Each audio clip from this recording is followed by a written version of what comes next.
souls, Panginoon. Thank you is not enough, Panginoon. Lord, dili na mo ma-express sa words, Lord. Hindi mo ako kumasa buwan, Lord. Na dili masugat, Panginoon.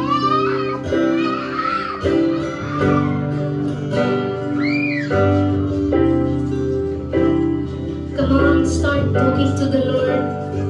And say, thank you, Lord. Iniabot po ko aning tuwig, Lord. Dagat kayong mga tribulations sa akong kinabuhi, trials, Lord. Wala nililin mo, biyaan, Panginoon. Lord, we thank you for this church building, Panginoon. Iinuhan, i-provide, oh God. Hanggang karoon tuwig na, Lord. 2025, Lord. Madagang souls, Panginoon, na nakaila kanimo, Lord. We thank you, Lord.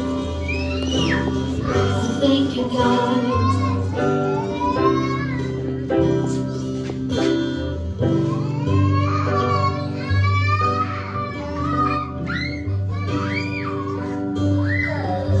Sige, focus lang ta sa Lord. If you want to lift up your hands, if you want to kneel down, tigluhod sa Lord. It's okay to cry. Cry na to is para na sa Lord. Amen. Padayon ka muday. Padayon ka muday diya sa buhay nga Diyos.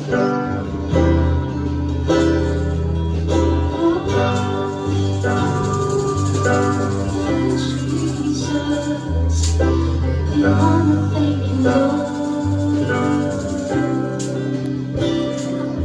Sige, atong alalahanan mga kapatid, ipuhan ni Lord sa atong kinabuhi.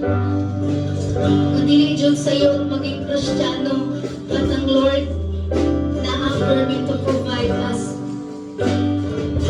Even Elijah, kaniadto siya sa asa ng dapit, no? Pero ang raven or ang uwak nag-provide sa iya of foods.